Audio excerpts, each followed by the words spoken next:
even as Billy was scheduled for a biopsy at Boston's Dana-Farber Cancer Institute. The family was dealt another huge blow.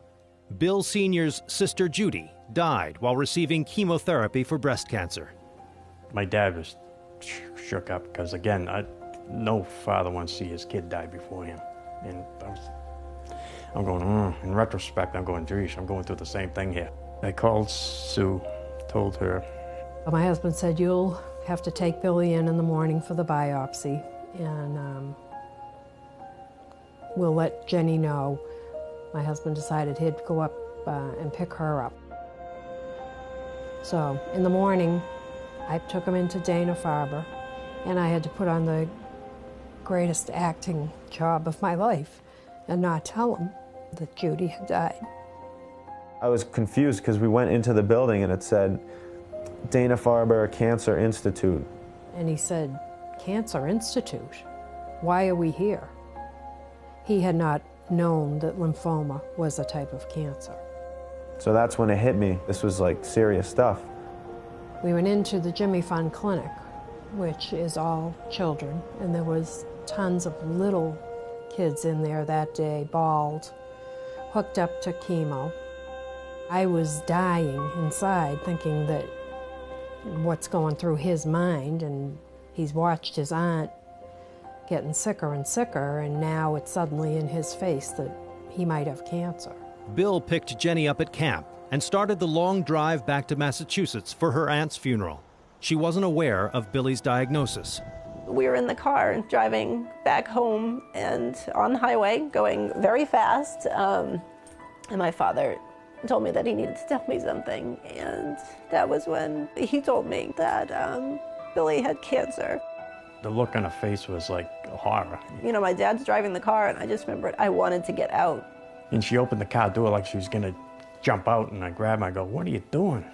That was hard. That was a really hard time. Sue and I are Christians, and you know, we have a faith in Jesus, but you go, what is going on here? Why? You know, you think you're good people and you think all this, and it still happens to you.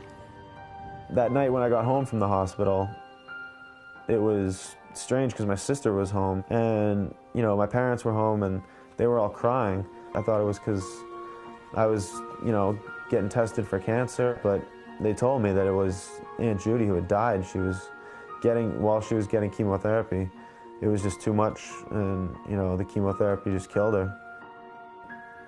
That's the moment when I really felt like I did not want to get the chemotherapy.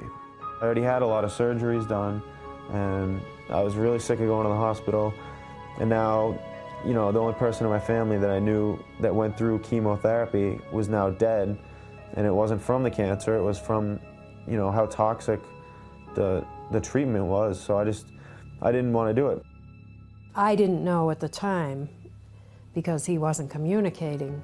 He was thinking that Judy's doctor kept saying, we're going to try another chemo, we're going to find the chemo that's going to cure you, and she just kept getting sicker and sicker. I remember seeing him sit on a couch at the funeral home and just thinking, like, what's going through his mind? He's at a funeral for somebody who's passed away from this disease, and he's sitting here knowing that he's just about to embark on this disease himself. Hodgkin's disease, technically Hodgkin's lymphoma, a cancerous malignancy, attacks the lymphatic system, a crucial part of the immune system. The disease starts with abnormal growth of lymphatic tissue, most often in the chest, neck, or under the arms. It then spreads to other vital parts of the body, destroying its ability to fight infection. They were going to have me do the chemo because it's the only option that we had. There was nothing else that we could have been doing. We just kept telling him, you're just going to have to do it, Bill. And I knew that they were going to stand by that. It made sense. Sue and I said, well, that's all we know. And we said, you're going to have to do it because, you know, you got to get well, Bill. And that's what the doctors say, and you're going to do what the doctors tell you. He was just silent, and you knew he was mad and unhappy, but he didn't vocalize that at all. I'd just gotten out of my freshman year at high school, and I was really looking forward just to get out and enjoy my summer. Unwilling to spend his entire summer in the hospital, Billy convinced his parents and doctors to give him 2 weeks of freedom. before beginning chemotherapy. On Fridays, when I went to get chemotherapy, it would take all day. I wouldn't get home until 5 at night. I didn't really feel sick from the chemo, so I thought, well, maybe this isn't going to be that bad. But then some of the other chemos were in big, big syringes, like thick plungers, and they would just push it right into you. I didn't want to completely phase out. I wanted to still be there while it was going on, so I'm trying to talk to the nurses. And she came over and she had, rubber gloves on, and she hooks the tube up and starts pushing the medicine in me. But then she gets to this one medicine. It's in like a protective bag so that the light doesn't hit it. And she put another like real thick pair of rubber gloves on. And I was asking her as she was hooking it up, why do you need all those rubber gloves? And she looked and she's like, are you kidding me? She's like, if I push this in too fast and it leaks out, this could burn right through my skin. After my second treatment, my hair started falling out. I didn't want to have like all patchy hair, so I just asked my dad right there. I was like, can you just like shave it all off? He was actually happier, I think, because the hair was off and he didn't have to see it falling out anymore. As the treatments went on, it would take longer to recover.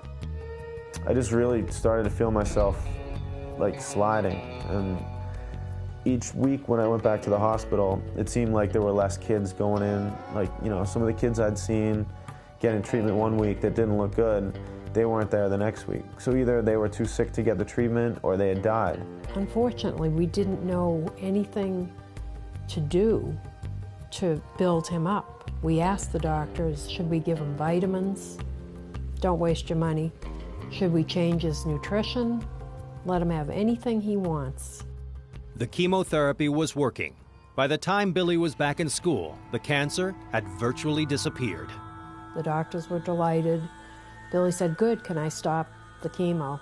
And they said, oh no, we have no research that shows that the cancer wouldn't come back. You've got to complete the rest of the program.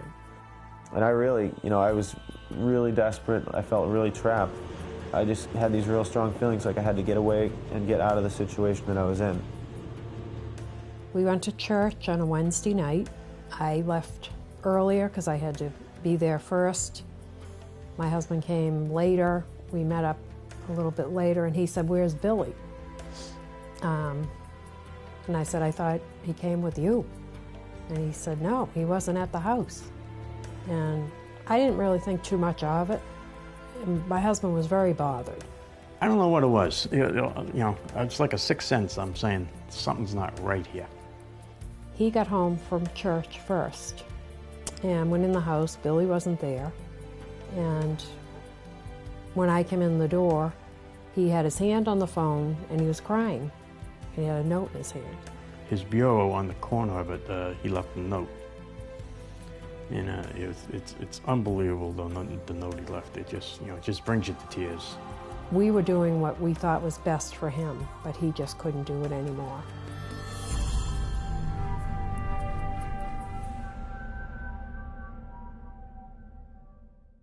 With his diagnosis of Hodgkin's lymphoma, Billy's doctors administered chemotherapy, provoking painful memories of the toxic protocol that had claimed his aunt's life.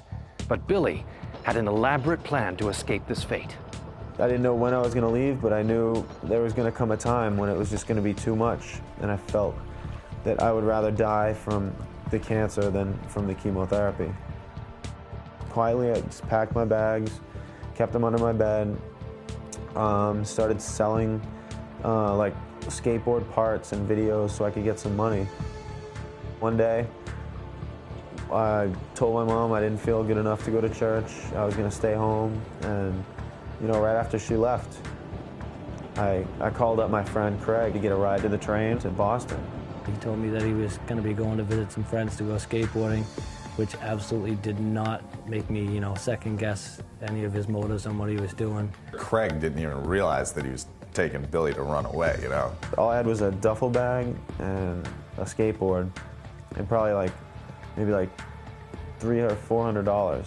Conversations in the car, the whole ride up, perfectly normal, everything was fine. He did not seem like anything was going on or anything crazy. I knew it was going to be getting cold, so I wanted to go south and I wanted to go west. My vision of what was going to happen was go to California and just, you know, maybe one night just fall asleep on the beach watching the sunset and, you know, just die in my sleep. We were totally shocked. We had no idea that he was planning this, that he felt that intense that he had to leave his family. That was really weird, like that no one knew.